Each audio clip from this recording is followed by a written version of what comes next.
Good evening to all of you. On behalf of the Library and Publication Committee, I wish to welcome all of you for this second lecture. It's going to be very interesting, how to become a good writer. We have been organizing lectures every month. So this is the second in the series. Today's speaker is Engineer Nishantha Kamaladasa, a well-known expert in this subject. And under the Library and Publication Committee, we have a subcommittee on communication and events, which is headed by Engineer Jayantha Gunatilaka. Engineer Jayantha Gunatilaka is the person who is responsible for organizing these public events, the lectures.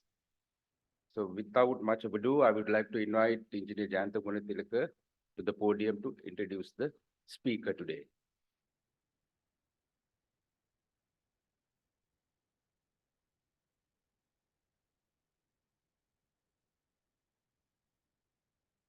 Thank you. Good evening to all of you. Mr. Prabodh Jindal. He is our Vice President as well as the Chairman of our Library and Publication Committee. So it's my duty to introduce the lecturer. Engineer Nishantha Kamaladasa, I think well known to ISL because he has completed 2-3 lectures in ISL in this similar subject in previous year. Engineer Nishantha Kamaladasa studied in Nalanda College, Kalambutin, and he entered the University of Moratuwa in 1974 and passed out in 1977. And Master of Business Administration, he completed in Sri Jawaharlal in 1999, and 1979 he joined the Irrigation Department. From there onward, he secondment to the Sri Lanka Institute of Development Administration as a consultant to the all services. After that, then he worked in 2005 in SIDA, Swedish Industrial Development Agency, as a Chief Executive Officer. He's a member of ISL in 1984 and now the Honorary Life Fellow of the Institution of Engineers, Sri Lanka. Now he is a management consultant, accomplished author. With this short introduction, I cordially invite Engineer Nishantha Kamaladasa to take over this.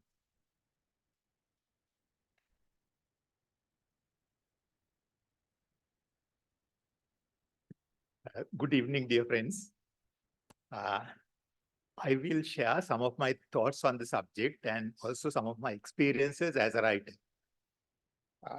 To start the session, I would like to raise a small question. If you are asked to name one thing you can't live without, what would be your response? Some of the people will say it is air, oxygen. Some will say it is food. Some will say it is water. Those are all obvious things. But I would like to get a response from you about something which is not so obvious. Love. Yeah, that could be one yes. Yeah, okay. So those are good responses, love and communication. One other thing that is relevant to the subject that we are discussing today is self-expression. It's a human need, basic human need, and vital to our survival. And we must be able to share the stories of our lives from small moments of what happened today at school to our grandest theories of what life is about. Now, this is a desire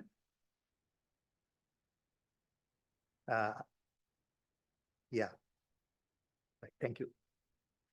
Yeah, this is a basic desire that we all love to have. Now, if you look at the Facebook, Facebook is the platform that gives us this opportunity. Share the stories of our lives from small moments of what happened today to our grandest theories of what life is all about.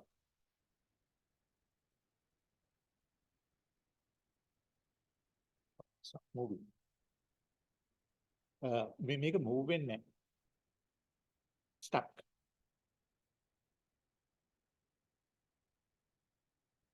Okay, thank you. So some of the ways of expressing is some people opt for drawing, some people opt for music, and some opt for sculpture. But these are different forms of expression, and most popular thing is face-to-face communication. We call interpersonal communication, where we talk to people directly. It could be a one-to-one communication, and also it could be addressing public gatherings similar to this. Now, all these are ways of expressions, but writing is something more than any of those things. Let me share that thought with you. These are figures you know: Lord Buddha, Bertolt Brecht, George Bernard Shaw, and Bertrand Russell. Some are philosophers, some are playwrights, religious leaders. One thing common in those characters is that they had a lot of things to share, a lot of things to express, and they opted different forms to express. But the thing is, they are not with us anymore, but still we have the teachings of these people, the thoughts of these people, thanks to the writing, either taken after their demise or by themselves. So this is an important thing. Writing gives you some advantage over the other things because it will remain for some time. I know with technology, there are other options also, but writing still remains one of the basic important things.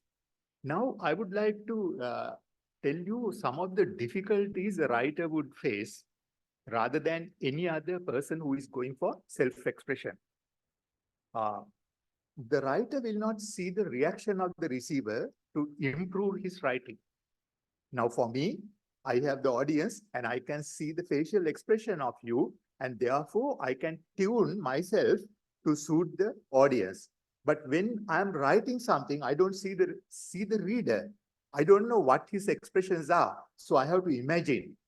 Now, why I present these difficulties is that once you know the difficulties, we can counter those difficulties by addressing,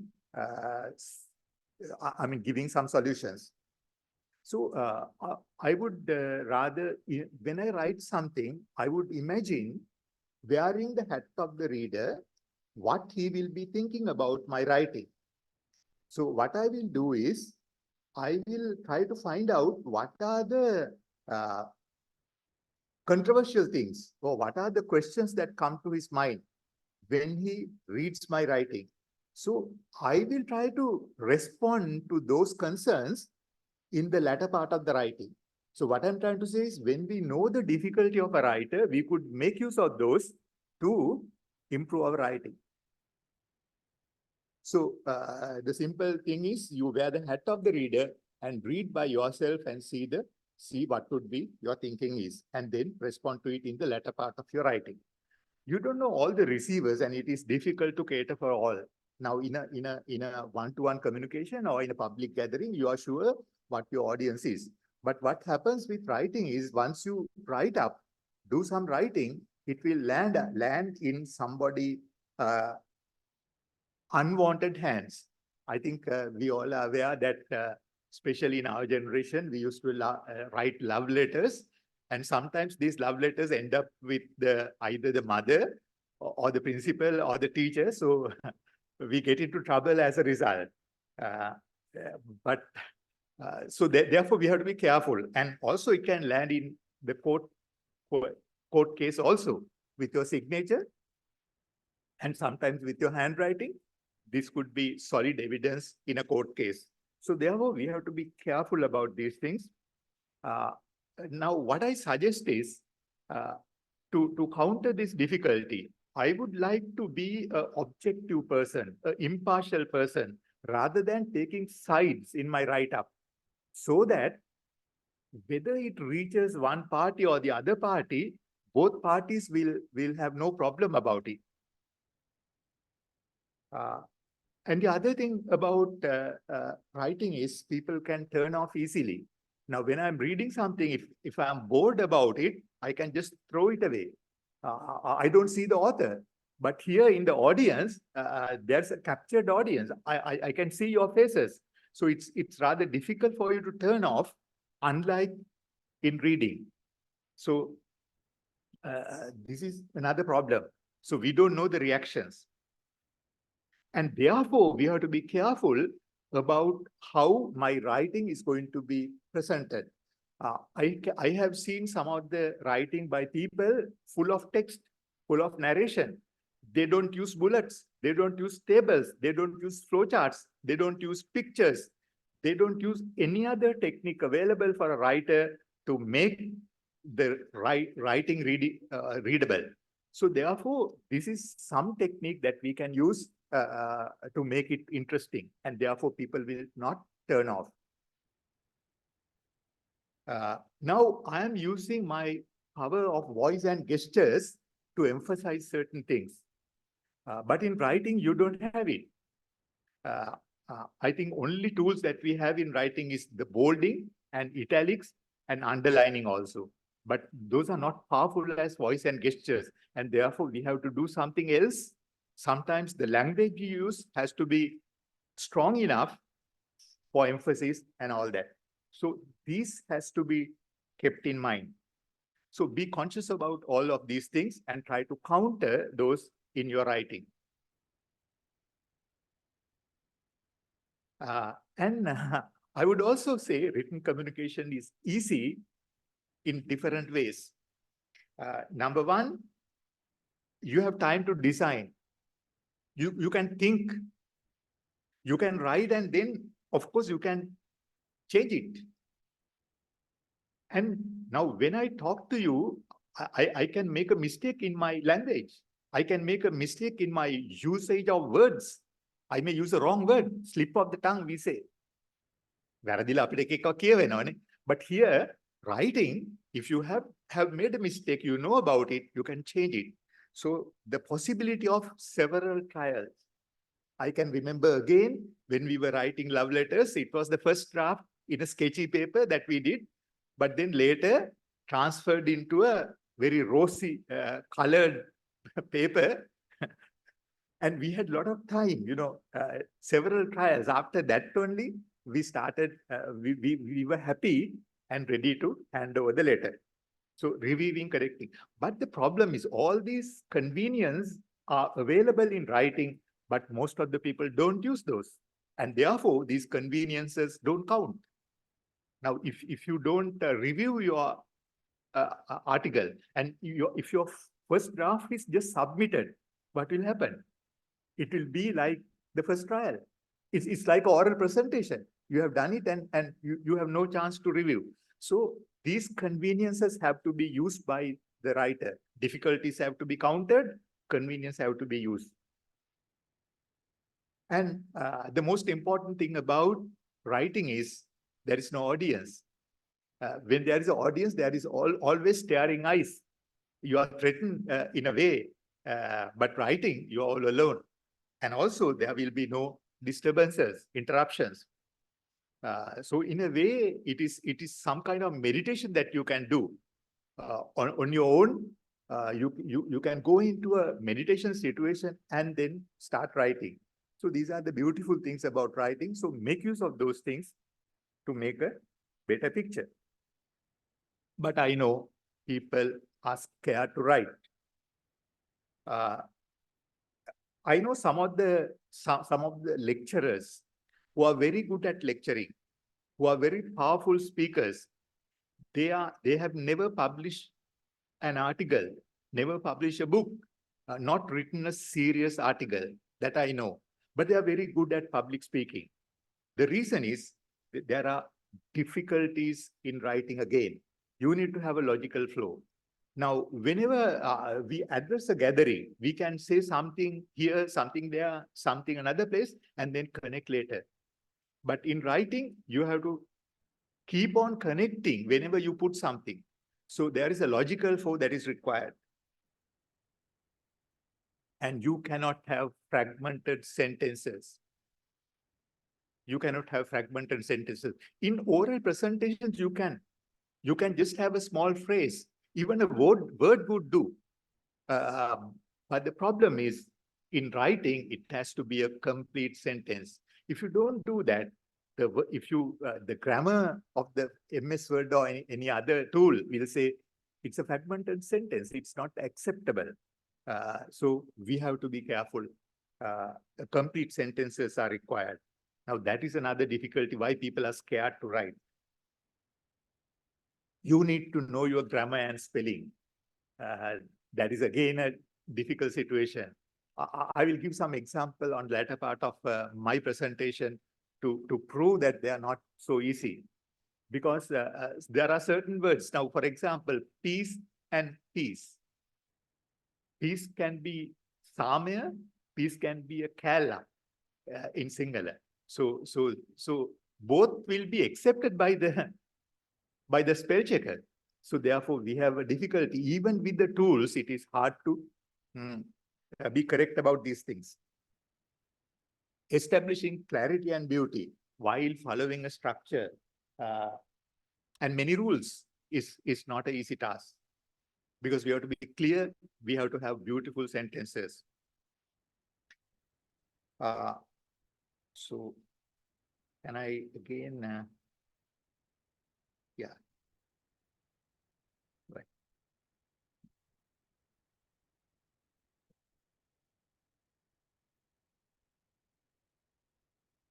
Now, I just want to say what can we write about?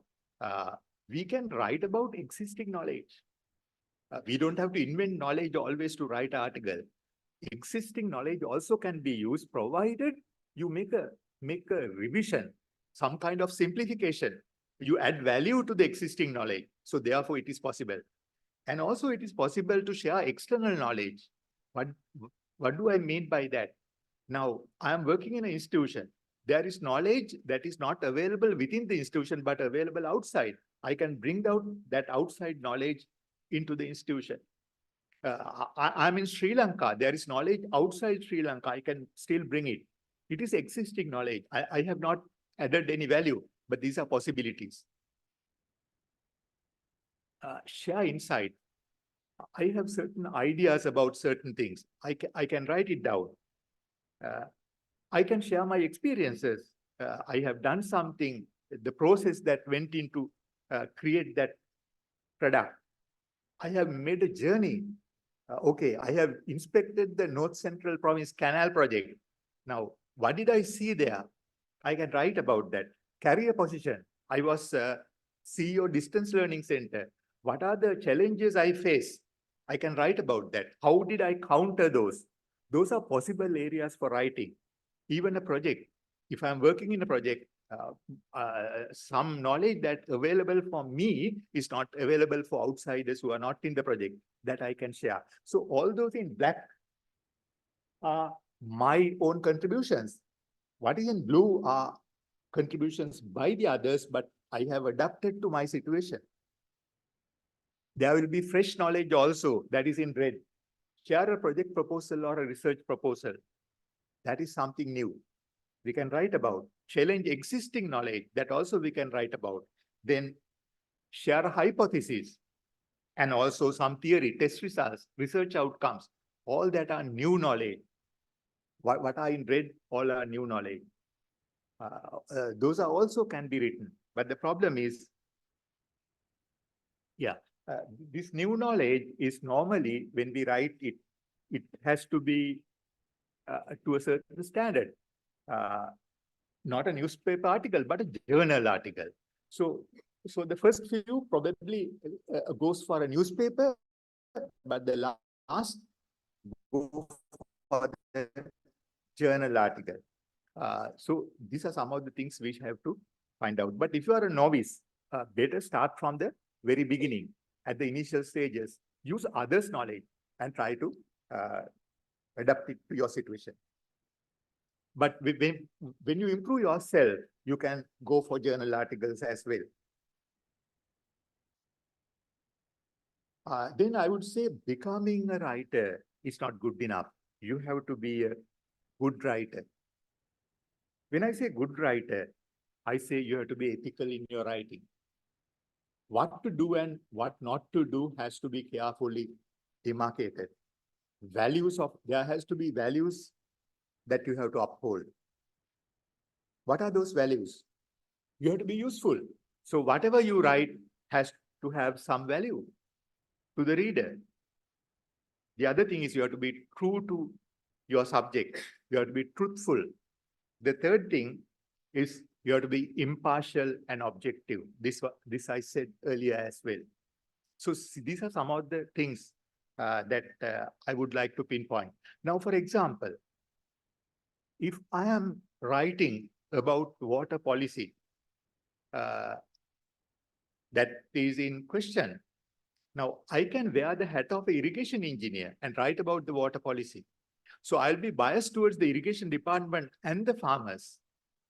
Now then the people who read this will see my bias and they will not appreciate it because somebody else who is from the water board or from the industry reading will find out my biases and they will throw my article.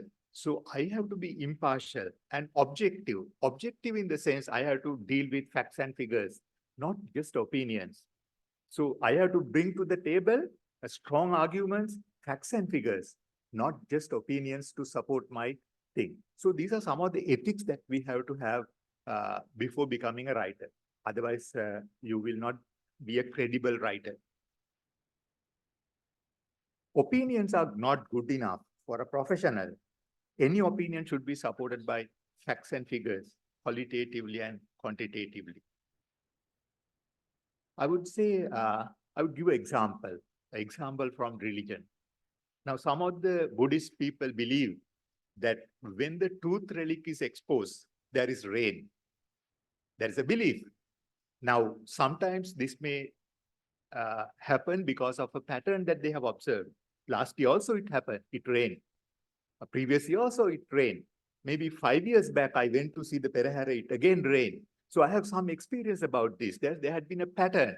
Now, can I use that pattern just to say that whenever the tooth relic is exposed, there is rain and truth relic is therefore powerful, which I can't do because I am not qualitatively and quantitatively justifying my opinion. And also with logical arguments, some of the correlations are not good enough.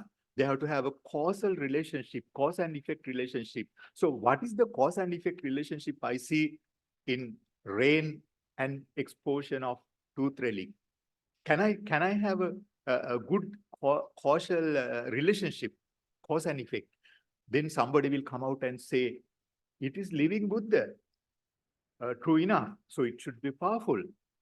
Then I remember one of the good priests in Sri Lanka once said, if this is true, India would have been flooded all years. Why?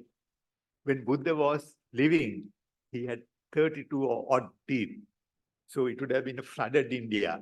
So the argument is not strong enough. The cause and effect argument here is very weak. So therefore, I would like to see this only as opinion, not a qualitative, quantitative argument. Just because you have observed a pattern, suspected causality, you cannot directly consider it as knowledge. It is only an opinion. You can only build a hypothesis. Of course, you can build a hypothesis by observing a pattern. Then you have to see, you have to tell the public or the reader that you are only proposing a hypothesis which has to be tested. It is worthy of testing. That you can say. You don't have to prove a theory to tell. Yes, hypotheses are possible. even in your writing.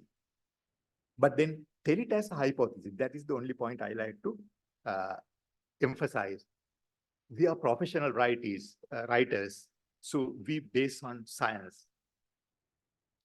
You observe a pattern, then build a hypothesis. I'm just trying to recap the scientific method. Test it. Theory is formed, not good enough. It has to be applied, and it has to be used for predicting future. If that is okay, theory stands, test of time, then accepted as a new learning. So you can write about a pattern. You have observed a pattern. Out of pattern, you can write about a hypothesis that you have observed. Then after that, you can test it and give the research outcome. That also you can write. Then you can say this theory can explain this phenomenon. Also, you can say this theory can predict these things. Then it becomes a theory. So what I'm trying to say is we have to be scientific in our writing, professional in our writing. So be cautious. A pattern should be looked at with care before forming hypotheses. Again, I'm just remember the knowledge we already have, but I think it's worth, because I have seen so many writers who have ignored this particular part in their writing. In UK, when the ice cream sales rise, number of people drowning has also increased. Now ice cream sales are going up, number of people drowning are also going up. So there is a correlation.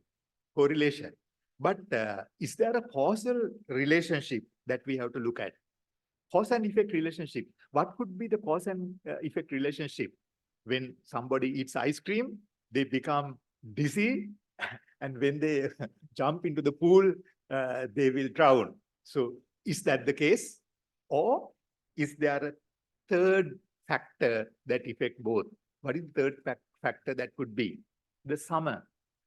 Summer makes the environment hot, and therefore ice cream sales goes up.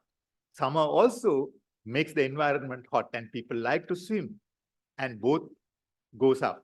Correlation is there, but no causal relationship. So these are the things that we have to think when we write about science. So hypothesis can be built in two different ways. One is induction. This is what I told you, but there is another one called deduction. Deduction is A is greater than B, B is greater than C, therefore A is greater than C. That is a deduction. Out of two theories, you can deduce another new theory, but still that theory has to be tested using empirical testing methods. And the other thing is, yes, this has to explain what had happened and what would happen in future.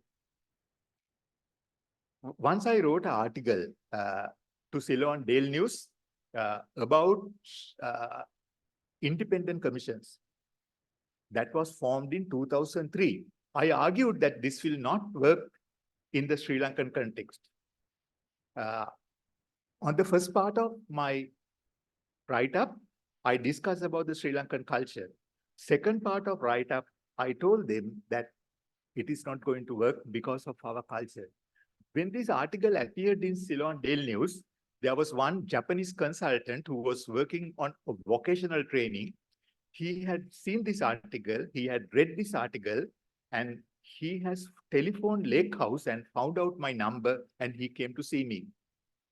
And he gave me a gift as well. And he said, before reading your article, I was at a loss in understanding why Sri Lankan people behave in this fashion. Now, by reading your one, I not only can explain the behavior of the Sri Lankan people, but also predict the behavior, how they will behave in a future situation.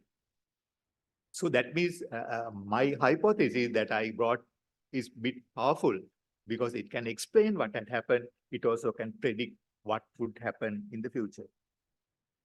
So important points: observation leads to hypothesis, but check whether it is causal.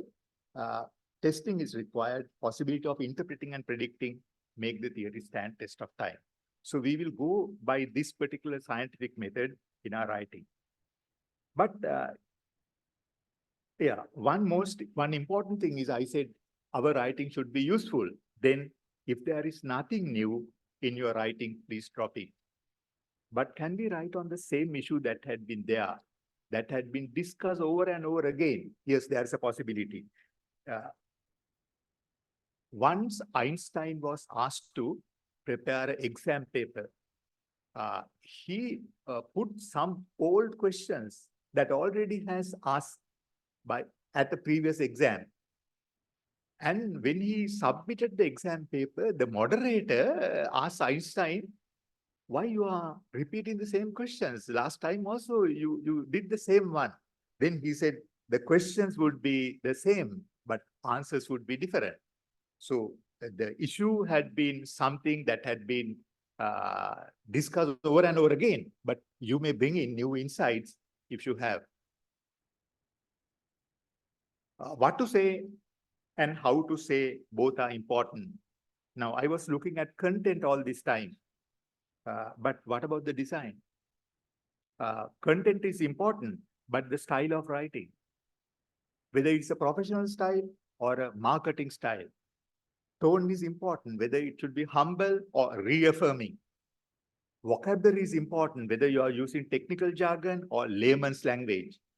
Sentence structures are important, whether you are using passive sentence structures or active sentence structures. If you are going to be objective, it is better to have passive structures. So there are certain laws that govern these sentence structures. And what about the length? If you are writing for children, the length should be about 4 to 5 maximum. If you are writing to academic audience, of course, you can go for a long time. But a paper article, probably a mix is the best, short and long, both together. So there are some logic in that. So if you are going to select a book for your child, please look at what is this sentence length is. If it is too long, don't buy it because children can't read. So likewise, we have to be careful about this designing part as well, not only the content. Two things have to be in your mind. One is objective, other one is the audience. You cannot write anything without these two, focusing on these two. Audience is what? Here, what is the knowledge the audience have? That is something you have to have, because don't repeat what people already know. Now, when I was giving about scientific method, I was wondering whether I am doing the right thing, because all the engineers have the science background. But I thought we have to bring it, because I have seen, even though the knowledge is there, this is violated.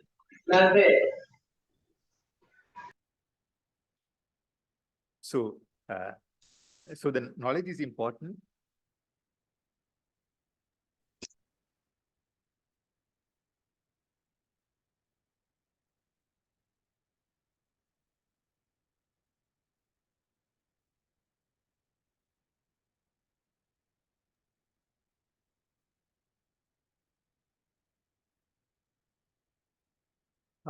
What are their interests and beliefs? What do they like to know about this subject? Then what their expectations are, what their language is. When I say language, even the vocabulary matters. What their capacity to comprehend something, their background and loyalties, what the cultures they come from. So all this have to be looked at when you start writing. Why I'm saying so is there can be certain controversial thing because of the reader's background. Now, if I'm going to discuss about a controversial thing that may not be acceptable at the first go with the reader, I have to be careful. Then I have to probably restructure my writing. How is that? Without giving the conclusions first, I may give the facts and figures first, arguments next, and the conclusions later. So I will retain the conclusions to the end, because conclusions might create a controversy. So it is important that we realize these things in our design. objective, there are two things: primary objectives and secondary objectives. Now, if I am writing about water policy, one objective would be to review the water policy, look at pros and cons about the water policy, and make a balanced review about the water policy. But there is another part. I am a supporter of the government. I may want to promote the water policy, or I am in the opposition of the government, and therefore I want to, condemn the water policy. Those also could be secondary objectives. So the primary objective would be review the water policy, but there could be secondary objectives which are not very prominent. What can happen here? Sometimes the secondary objective becomes stronger without your knowledge, and it will dilute the primary objective, and therefore your whole article will be worthless. So it is important to find out, and it is important to write down even what is your primary objective and the secondary objective. One day, my son prepared to go to the temple. He's not that character who normally goes to the temple. So I was a bit puzzled. And when he dressed up, I knew that he has dressed up for a different occasion. So the declared objective was going to the temple, but there was a hidden objective which pronounced more than the declared objective. So that can happen in our writing as well. So remember to write down even your hidden objectives. One of the hidden objectives may be to impress the reader. That is a fair and justifiable objective. But the problem is, by doing that, to do that, you may put jargon, you may do complex things into your content, and therefore you will lose the final battle. You will not win the war.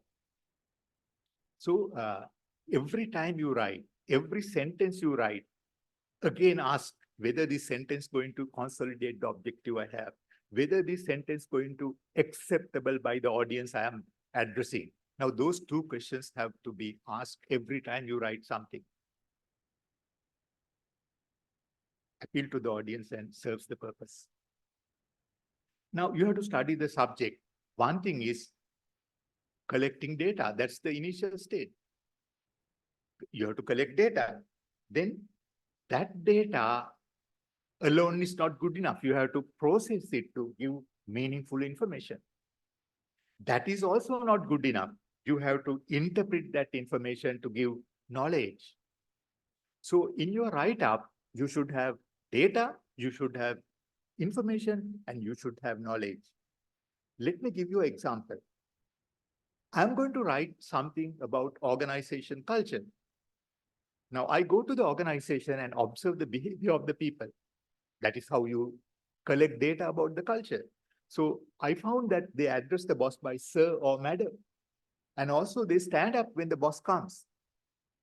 They oblige by complying whatever the boss says. So now these are all data, abstract data. I have to now process this data to get information. Now, what is the information I can get? We have a hierarchical relationship in the organization. That is the information. But then that is not good enough. Hierarchical, this will create a culture where nobody questions the boss openly. Communication would get filtered. Now, this is the knowledge by interpreting the information. So you can now see, I'm writing an organization culture, but I have to collect data. I have to process and get meaningful information. And also I have to interpret and give knowledge in my write-up. So all these are important aspects. If you stop at data, it is not good enough. If you stop at information, it's not good enough. You have to go to the last level. Again, study both width and the depth. These are 6 blind men you all are familiar with. They are trying to comprehend what an elephant would be. They are blind, therefore they can be excused. But we also do the same thing. We go into one particular aspect and we go deep into the subject. Now, when we discuss about water policy, there are a few aspects to water policy.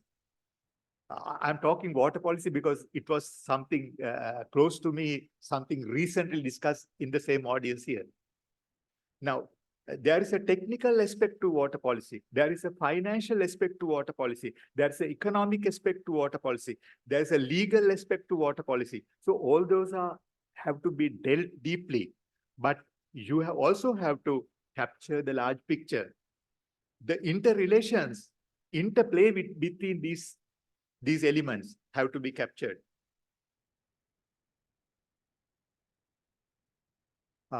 And in a write-up, I think, as you know, there would be introduction, body, and conclusions. That is basic. What to say first and next is important. That is why we put it in this form.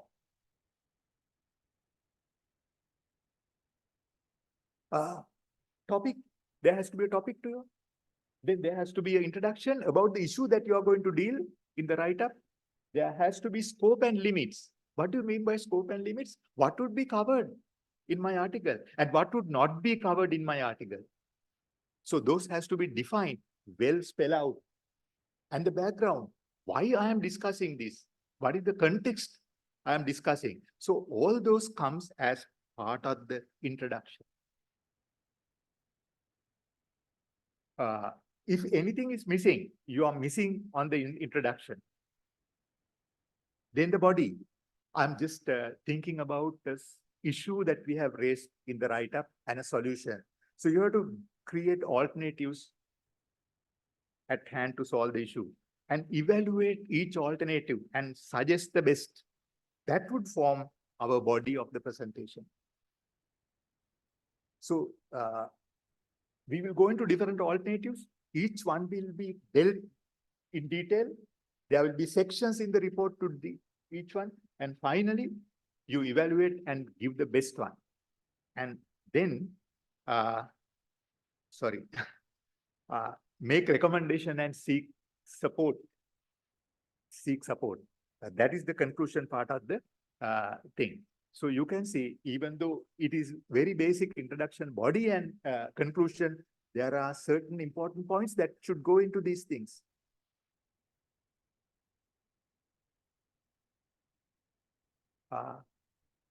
Yeah. Structure of a presentation. Again, I would, we have to start. It's like running. Then you run, body, then the conclusion. So these have specific values. Each component has a value, which we need to dwell upon. I will pass this slide. About the start and end.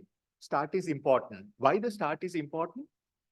It will create the platform or the environment for people to either to be with you or to go out. That is why I always want to start something at the time, at the correct time. So, because that will give some signal to the audience that you are serious about what you are doing. Start is important. Whether to listen or not is decided in the first few minutes. So we have to plan the start, taking a lot of time. First impression was good. There is hope for success. I think you all know about that. That is why we wear nice attires when we go somewhere. That's the first impression we create. People look at us by our clothes and our outside appearance first. End is important. And again, some of the people just close down the shop without even giving a concludatory remark because they are hurried to go. They are hurried to leave. End is important. I know when some people come to visit our house, they are there, we serve them tea, we have cordial discussions, and when they go out, do we go and close the main door just after they leave the door? No, we don't do that. අපි මොකද කරන්නේ? පසු ගමන් යනවා කියලා එකක් කරනවා. We go with them until they reach their vehicle, if they have come in a vehicle. And when they get in, we will still wait And when they drove off, at the last point, we wave. We take all this trouble. Why? End is important. And what you remember and take home is that. And also, the next round of talks will start from where you will live. සොඳුරු මතකයක් තිබුණොත් ඒ පසුගමන ගැන ඔබට නැවත හෝ හමු වෙනකොට පිළිගැනීම යහපත් වෙනවා. So you will be accepted because of the last good memories. So I would say it is like a sandwich. Start is the bread slice. The end also is like a bread slice. And if it is dirty, we will not eat it. If it is dried up, නේද? අර පාන් වේලිලා තිබුණොත් ඒත් අපි කන්නේ නැහැ. ඇතුලේ කොච්චර හොඳ ඒවා තිබුණත්. So it is like that. It's like a sandwich. Now, I will just give you some mental ego states proposed by Dr. Eric Berne, a psychoanalyst. He is proposing that in our mind, we have a child. Always willing to entertain, have fun. Then we have a parent who is giving advice, who is always go for values, what is good and what is bad. We also have an adult who looks at facts and figures. So these are three ego states that Dr. Eric Berne was proposing. Now, say we are in a party where alcohol is served. Some people will say, don't drink too much, Machan. Last time also somebody got met with an accident after alcohol. So don't. What is that noise, voice? Whose voice is that? Child, adult or parent? Parent, exactly. That is the parent voice. Then somebody will say, මචං ඔන්න ඔය බීපන් හෙට මැරුණත් හිතට සැපයි අද ජොලි කරලා. Who is that person? Child, parent, adult. Who is that? Child. Why? Fun loving. Always want entertainment. Then somebody will say, you know, you are an adult, you should know the limit. And you drink up to the limit. That is the adult character. What Dr. Eric Berne says is all three are living in our mind. And in some people, the parental ego is dominant. Others, the child ego is dominant. Others, the adult ego is dominant. Now, in the audience, there are people who have strong child ego, strong adult ego, strong parental ego. So what should we do? Even our readers will have that all three. What can we do? We have to address all the three. And especially at the start, whom you are going to address out of the three. You should address the child. Why? Entertainment seeker. You have to give him a bite. You have to give him something to hold on. Attention. What about the end? He is the parent. He wants something to take home, value, something valuable. A good message to remember, something to think about. Then we have the adult. Adult part comes in the body. Facts and figures, logical arguments, all has to come in the body. So you can now see that this Dr. Eric Berne's theory can be used in our writing also. To start, there are different ways. You can recite a poem, you can make a quote, you can tell a story, you can give a puzzle, you can have a probing question. Now, this is how I started this particular presentation. Name something that you cannot live without. So something for you to think. Now that will create some engagement. That is what is required. So ideas to create fun, interest, inquisitiveness, enthusiasm, also get people to engage. Okay. End, how can we end? We can sum up something valuable can be obtained from the audience, some material to think, some questions, something that will lead to action. Those will be part of the end. So sequence is important. Now,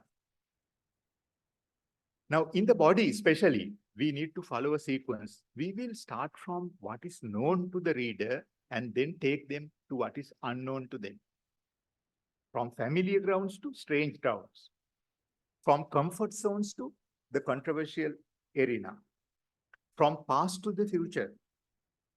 From simple to complex. From agreeable to controversial. This is important. Start from what is agreeable to the reader. Then they will not turn off. But then build up facts and figures and then bring the controversial one at the end. From id to superego. I will also explain this one. This one is by Sigmund Freud. So it is interesting. Let us have a look. In us, there is an animal who has desire for hunger, food, desire for sex, desire for shelter, a kind of animal in all of us. Then there is a human in all of us who has an identity. Now, my identity, my story was told by Jayant. I was studying here. I had, I was working there. That is a story. That is the identity. That is only the human beings have. Every one of us has this. Then there is superego. That is the God living in us. So we have animal in us, human in us, and a God in us. So animal will look for basic instincts, distinct identity by the human, and control instinct. This is the important thing. What is control instincts? I am hungry. I am at a place of a strange place. They have not invited me for any food, not offered any food, but I see some food over there. I'm very much hungry. Do I go and grab the food? No, I don't. Because I have to maintain my story, identity. I have certain amount of, ego in me. So I don't go there. And say, even if nobody is there, say inside the home, there is one particular piece, but there are some members in the family. Would you take the last piece, even though nobody is watching? No, sometimes we will try to see who needs it most and keep it for the person. Maybe your child. That is the God we are in. So remember this particular three people or three characters inside our brain. And then look at this house. I was director, Center for Housing Planning and Building. And I built this model house for affordable technology. And I'm going to introduce this house with 4 slides now. 4 slides. Remember 4. First slide is, this can be built for 150,000 rupees in 2004. Not now, 20 years back. And it has a square area of 580. That is my first slide. My second slide, it is an eco-friendly house. I have not used lime and not destroyed the coral reefs of the country. There is no sand in the walls, only in the foundation. So I have reduced the sand consumption and I have saved the rivers of Sri Lanka. No burnt bricks in the house, and therefore I have saved the forest of Sri Lanka.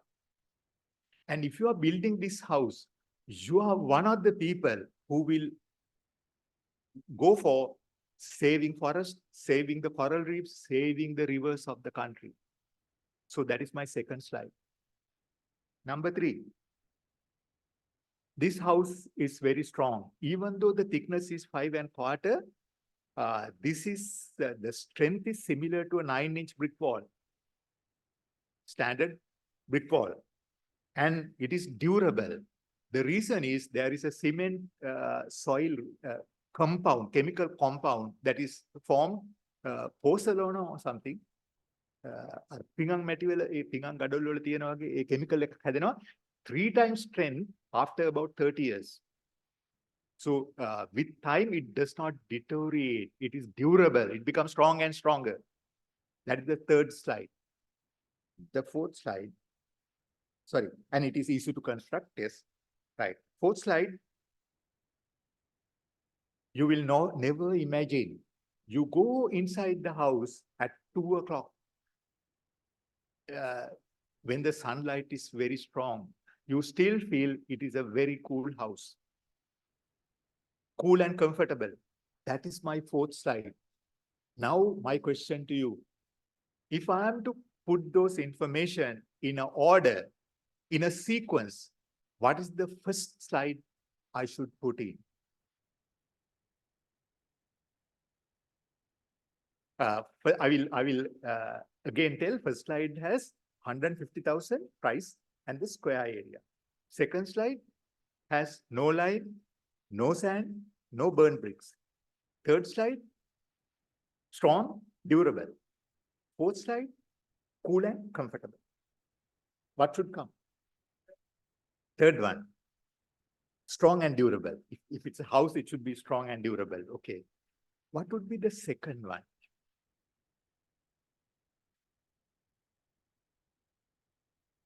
Yeah.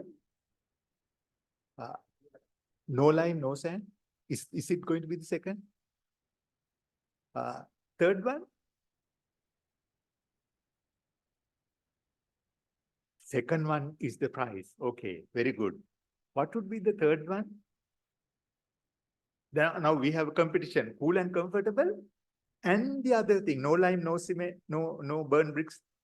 Out of that,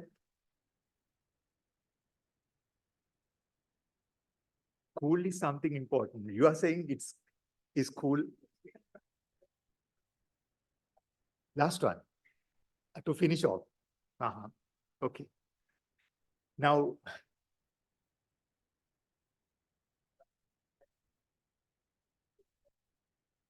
yeah. Your God character probably strong. That is why you want to save the environment before you feel cool and comfortable. What happened is this: if I can have a very strong, durable house at a low cost, and also which is cool and comfortable, while having all those, if I can protect the environment, that I will do. That means the hidden ego is stronger than the God. God is there to control, of course, but the most self-motivating things are id and the ego. So therefore, it is important that we make use of the last one. The God character has to be addressed at the last. Id and ego. Where is the ego address? Now, this is going to be the first. This is going to be the second, or you can interchange both also. You can have strong and durable first, and that is also not bad. 3, cool and comfortable. I am suggesting last, no lime. So while having all the comforts of a good house, and if we can save the environment, that would be good. Where is the ego, the human part of it? That is the picture. A nice, beautiful house. That is the ego. That is the identity. It is not in any of these slides, but in the picture. It appears in every slide.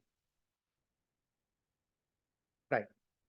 Now, what I'm trying to do is, sorry.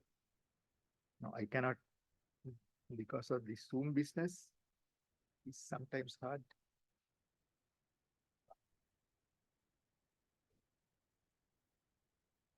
Yeah. I'll manage, okay. Yeah. Now there is another thing. We have another, I think I will 1 hour is over, but can I take about 10 minutes more? Yeah. Okay. Now, the last one is analysis to synthesis. Now, say I am doing a write-up on water management.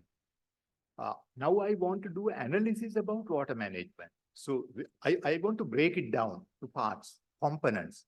First, I will break down into supply side of water management and the demand side of water management. Then supply side of water management, I will try to look at the surface water and the groundwater. You won't see it otherwise, no? Surface water and groundwater. And the demand side, you have consumptive users and non-consumptive users. The electricity board is a non-consumptive user. Farmers are consumptive users. So likewise, you can do analysis to segment your presentation. That is how you start at the beginning. Beginning, analysis. Then you go for synthesis later. How do you do synthesis?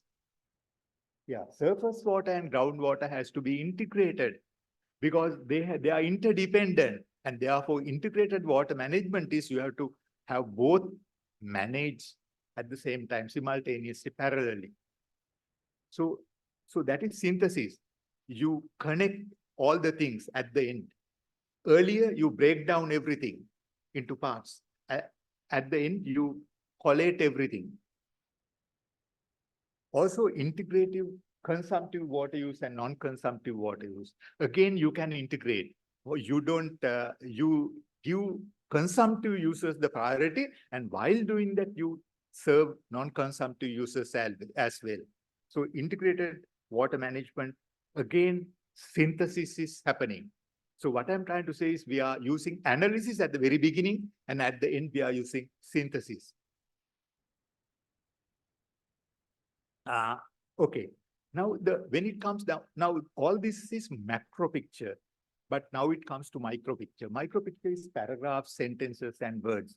If you look at the paragraphs, even in paragraphs, you have a introductory sentence, body, and a final concluding sentence. So all three has to be there in a good paragraph construction.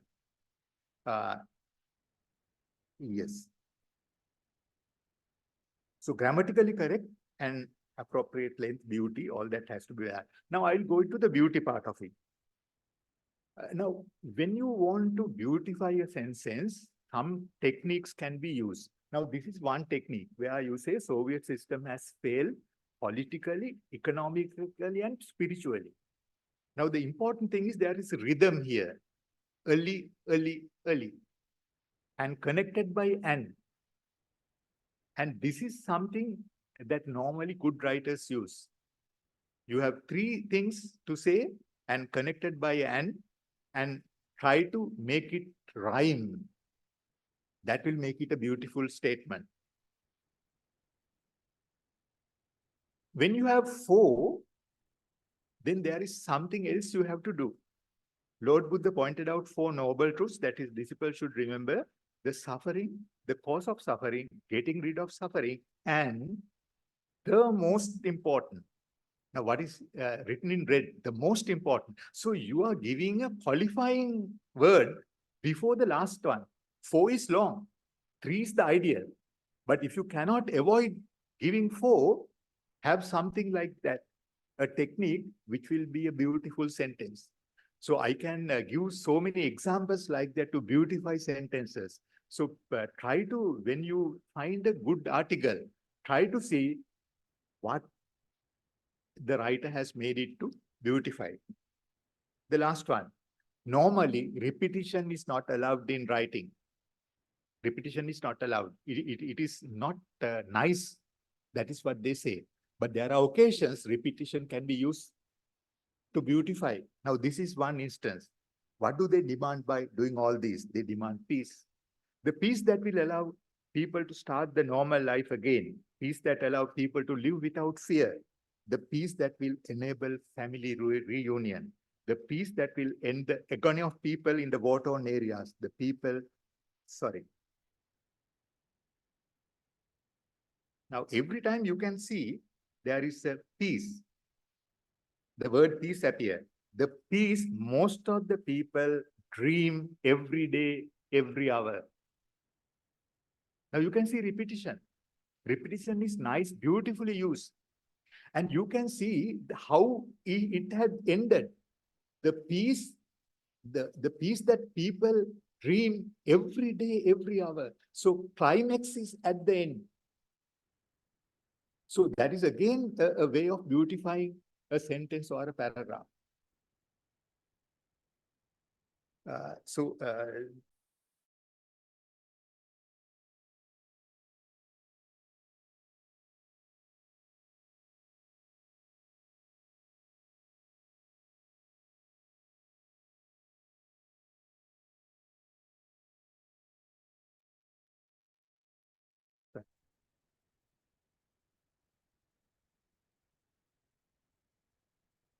okay, now selecting words, that is also important. Like sentences, words are also important.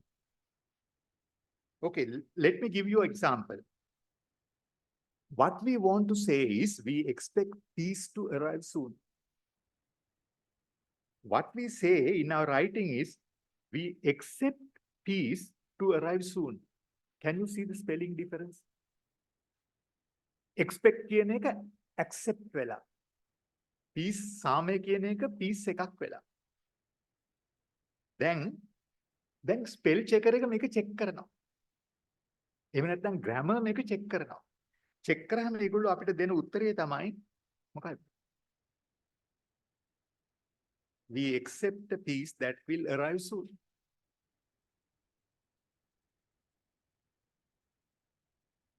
Now, what happened is, I mean, if you are not correct in your first writing, no tool will be able to help you.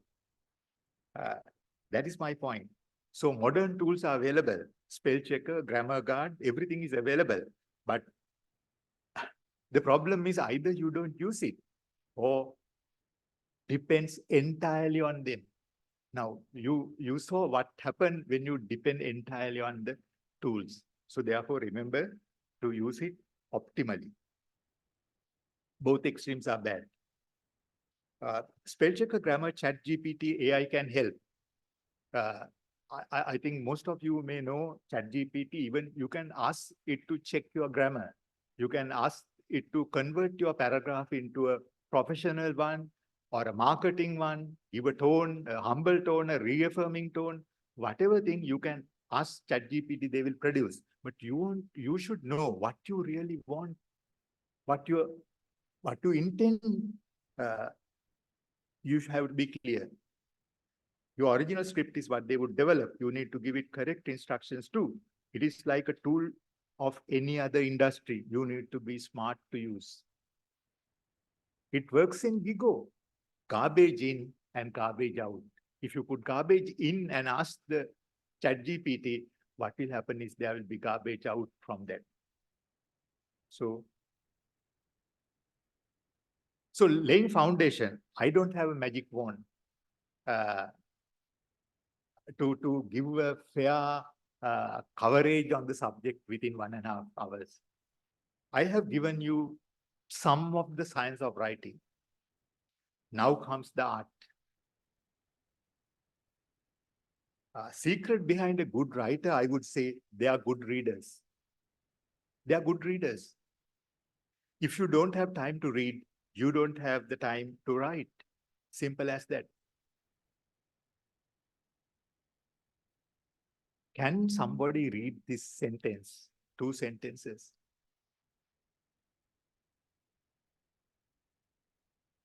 Yeah. If my right brain is weak, I only have one solution. It is to improve it. Yeah. Now, what is written is not that. What written is little different. But if you really comprehend the words, you can comprehend the words out of this. SMS messages are also like that, but yeah, it could end up in different situations. Yes. Yeah, yeah, sure. Yeah, yeah. I know that. If you are a beginner, you capture letters, not words. So if you are a beginner, you will read it as if im read barin is why I only have when solution, something like that. If you capture the letters, not words. But if you have some practice, you capture the words out of the chaos, out of the chaos. If you are a frequent reader, you will capture phrases. And with more practice, whole sentences and even paragraphs. Some fast readers can pick up paragraphs. If you really look at the steps you can follow, first the letters, then the words, then the phrases, and then the sentences. So a beginner will go for letters.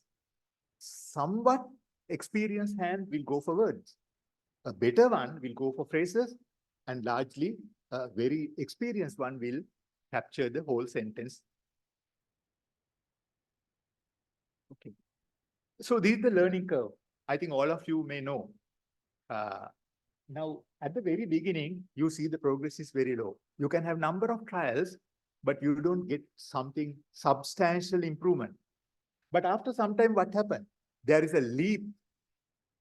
And that is how the learning occurs in us. I think if you have studied a kid, he will just try to pronounce one or two words. It takes a lot of time to come out one word, two words, and you may have to give him a lot of hand to do that. But after some time, what will happen? He will start pouring the words. You don't know where they have come from. So it is because of the learning curve. But the problem with us is we get fed up at the very beginning of the learning curve. We get bored. Because of the number of trials, you don't get any improvement. But if you are really onto writing, you have to have this one.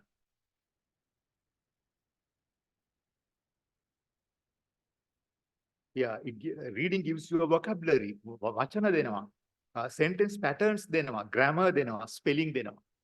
Actually, some of the people who have not gone to any grammar class will be able to tell your grammar is wrong or not because they have read a lot. It appears to them, it occurs unconsciously. They don't get the subject, object, and the logical structure. No, they when read, it just appears to them. So therefore, reading is the most important thing. All these at unconscious level, you would become proficient without a special effort. Your teacher can open the door, but you must enter by yourself. So the final message to take home is start reading and start writing.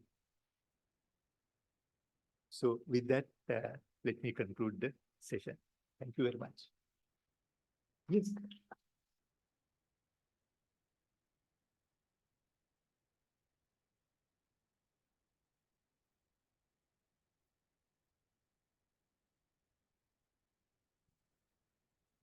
Thank you very much. Very good elaboration. Shall I add some word? Reading maketh the full man, writing maketh the exact.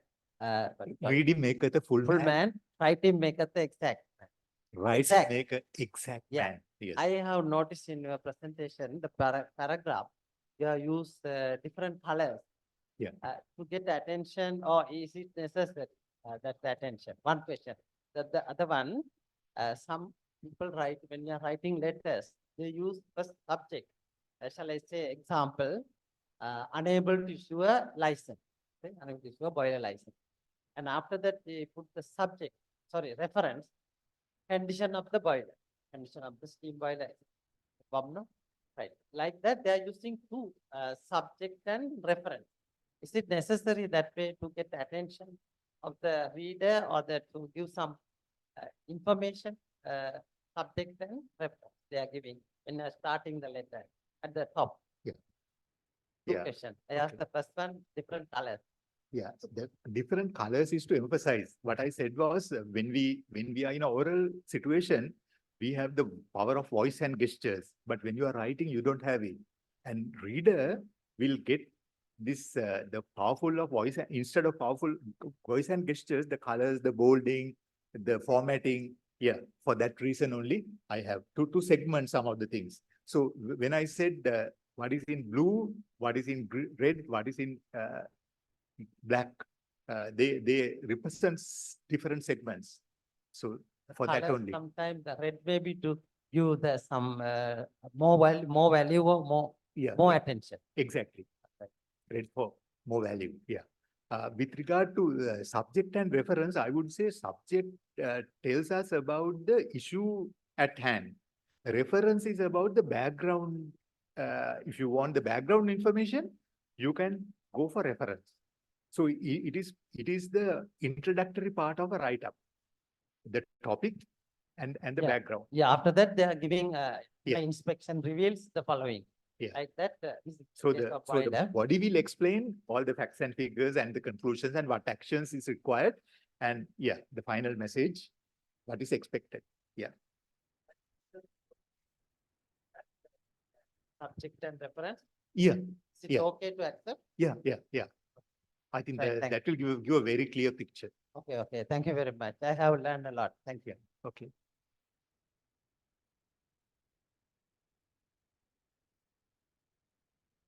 Can you claim authorship ethically and legitimately if AI-based ChatGPT-like tools are used? I'm not very sure about that, how to respond to about it.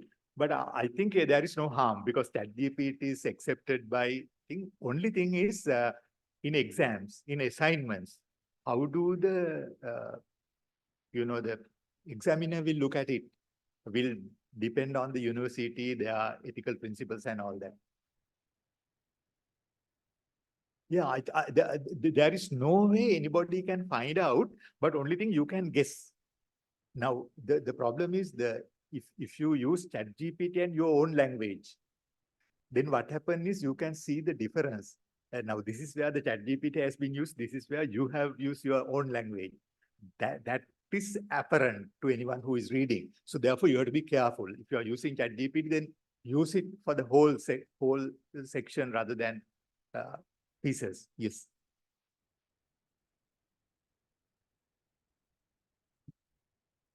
My question is, if you are writing about some incident, article, and a journal, what are the main differences in Yeah. what are the main when you compare the two, what are the main differences? Yeah, in a journal article, you are expected to write about something new, something adding to the repository of knowledge.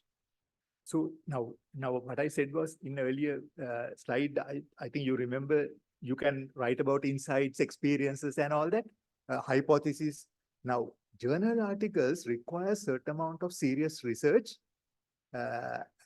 and the outcomes. So without that, you can't write a journal. It will not be accepted as a journal article. It could fit into a magazine, technical magazine, yeah, but not as a journal. Journal article is something fresh, new knowledge. So probably research outcome. Based on research. Yeah, based on research.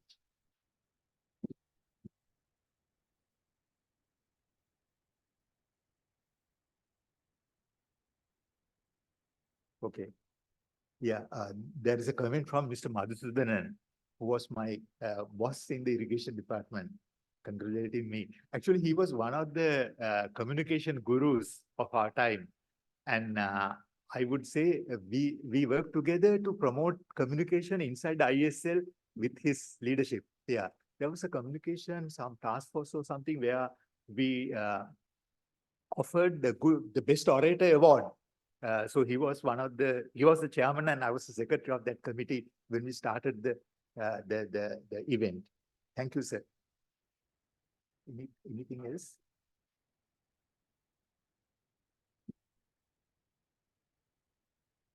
Yeah, I think.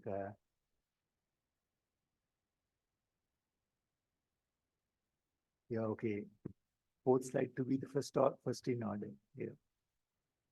It's time for the token of appreciation because hello. It's the time for the token of appreciation. I cordially invite the engineer to hand it over the token of appreciation to the speaker.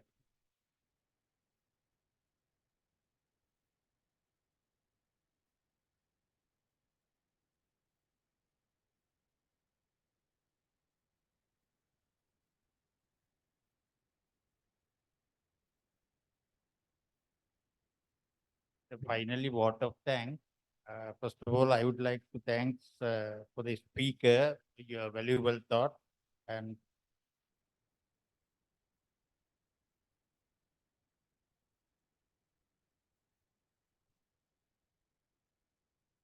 first of all, I thank for the speaker for your valuable thought.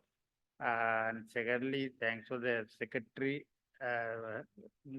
sorry, our chairman of the library and publications committee, engineer Prabodh Jinsena, to arrange this one.